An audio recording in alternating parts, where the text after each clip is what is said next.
Hai, selamat datang di channel aku, channel Cerita Dodo.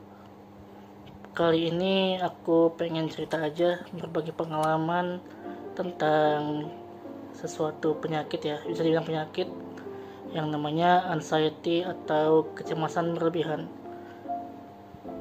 Jadi aku pengen bahas tentang anxiety itu, apa itu anxiety, kenapa anxiety itu bisa terjadi, dan juga gimana sih cara aku mengatasinya.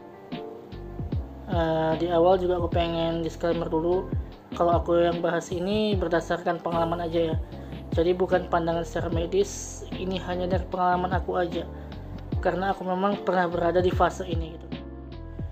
Jadi anxiety itu sebenarnya kecemasan yang berlebih, tapi kita mengalami itu nggak pernah tahu gitu, nggak pernah tahu pasti apa yang mendasari rasa cemas ini. Yang kita tahu itu cuma rasa kayak takut mati tiba-tiba. Ya itu yang aku rasakan waktu itu, takut mati tiba-tiba aja. Jadi kalau anxiety itu muncul, gejala yang aku alami itu serasa kayak mau kena serangan jantung. Jantung tiba-tiba berdebar, keringat dingin, tiba-tiba kebingungan, ya nggak jelas lah itu. Nah kalau aku sendiri itu ngalami sensasi-sensasi itu nggak lama. Paling lama aku ngerasa setengah jam aja, itu pun kadang beberapa menit aja sensasi itu hilang. Ya mungkin setengah jam tadi cuma perasaan bingung aja sebenarnya, bingung apa yang terjadi, bingung aku kenapa, bingung lah. Terus sensasi itu muncul juga berulang-ulang, waktunya juga random, nggak bisa tebak waktunya kapan terjadi. Setidaknya itu yang aku alami ya. Aku juga pernah nih, tiba-tiba lagi bawa motor. Awalnya aman-aman aja, nggak ada kejadian apa-apa, awalnya aku sehat-sehat aja. Tapi tiba-tiba sensasi itu muncul. Aku mual-mual, kepala rasanya berat, jantung berdebar kencang. Ya pastilah, aku berpikir ketika itu juga aku bakal mati. Tapi nyatanya sampai sekarang baik-baik aja, nggak ada yang terjadi. Lanjut, aku ingat betul kapan pertama kali aku merasakan sensasi-sensasi itu. Tepatnya bulan September tahun lalu kalau nggak salah. Ya kayak yang pertama aku bilang tadi, aku pernah ngerasain sensasi itu di motor. Itulah pertama kali aku kena anxiety. Terus tahu dari mana kalau aku anxiety? Apakah pernah ke psikolog atau ke psikiater? Jawabannya belum sampai ke sana. Aku cuma konsultasi ke dokter umum aja. Dan ada kali kayaknya di masa itu aku bolak-balik klinik, bolak-balik dokter. Tapi ternyata setelah konsultasi dan pemeriksaan, ternyata aku didiagnosa itu asam lambung. Jadi asam lambung aku berlebihan. Dan sensasi itu muncul karena bisa dibilang asam lambung tadi naik. Dan dokter juga menjelaskan kalau lambung itu bisa dibilang lah otak kedua manusia. Jadi untuk mereka yang lambungnya tinggi, maksud asam lambungnya ya, pastilah sebagian dari mereka terkena kecemasan berlebihan atau anxiety. Oh ya, aku di sini sambil kerja ya, sambil lihat laptop. Jadi ya mata aku nggak ke layar tapi kesini ke laptop. Dan terus kan aku dulu waktu kuliah juga pernah belajar psikologi ya, waktu kuliah dulu, biarpun dikit. Jadi aku paham kalau anxiety itu harusnya ke psikolog atau psikiater. Tapi aku tanyalah ke dokter tadi apakah perlu. Dan dokter menyarankan untuk kasusku sendiri ya, sebaiknya nanti aja dulu kalau memang sudah sangat mengganggu.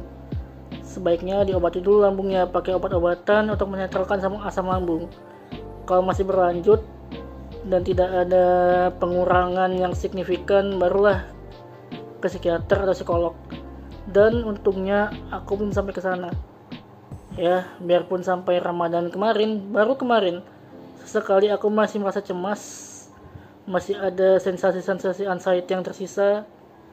Tapi dari beberapa sensasi yang pernah muncul itu, aku jadi belajar sih gimana cara meredakan cemas tadi. Atau setidaknya ya cara menenangkan pikiran lah biar nggak terlalu terbawa suasana tadi. Dan disinilah aku mau sharing. Sebenarnya setiap orang yang punya anxiety pasti punyalah suatu pencetusnya atau yang bisa membuat dia anxiety itu apa. Nah, tapi aku di sini nggak mau ngomongin penyebabnya ya, pencetusnya yang menjadi penyebab aku anxiety. Yang aku pengen bahas di sini, pengen aku sharing itu gimana cara aku bisa pelan-pelan meredakan sensasi-sensasinya. Sekali lagi aku bilang kalau ini cuma cara aku sendiri ya. Mungkin cara ini bisa kalian pakai dan mungkin juga enggak. Ya namanya juga sharing kan. Tapi karena di sini aku tujuannya untuk berbagi, untuk sharing, nggak ada salahnya kan kalau aku sharing pengalaman aku. Nah, cara pertama yang aku pakai itu sebisa mungkin jangan telat waktu makannya. Kalau sarapan ya sarapan, makan siang, itu juga makan malam. Jangan telat makan, harus tepat waktu.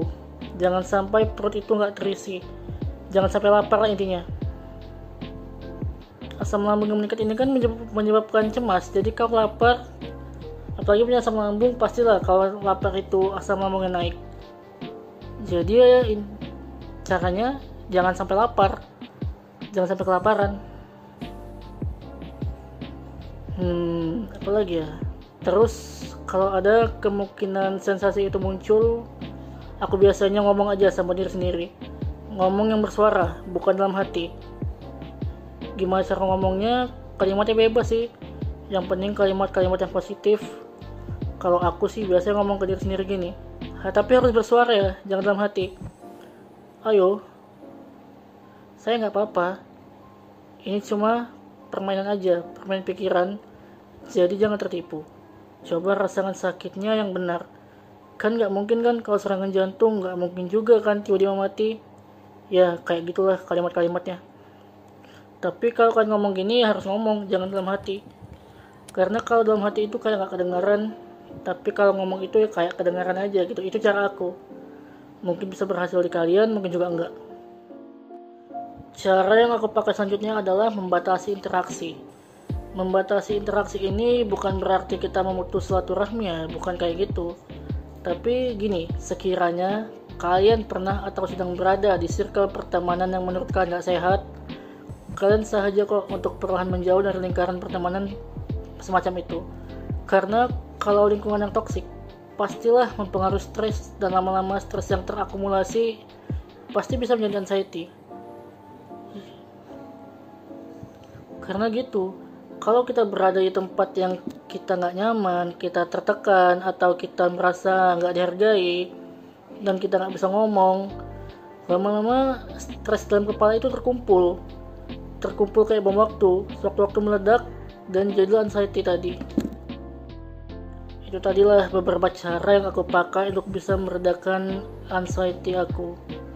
Ya, sampai saat ini pun terkadang aku sendiri masih sering gitu merasa cemas, merasa sensasi-sensasi anxiety itu muncul.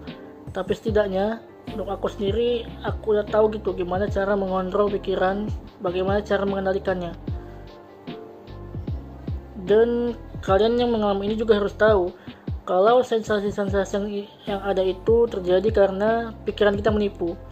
Jadi cuman kayak permainan pikiran aja. Kita nggak boleh kalah sama pikiran kita sendiri. Kita harus melawan itu. Jadi kayak gitu. Jadi kayak gitu aja pembahasan kali ini ya, tentang anxiety, tentang pengalaman aku dan cara-cara aku mengendalikannya. Dan kalau pembahasan membantu atau bermanfaat, kalian bolehlah subscribe atau share video ini. Dan akhir kata aku bisa ngomong, semoga kita sehat selalu dan bisa membasmi musuh yang disebut anxiety. Semoga bermanfaat ya. Bye.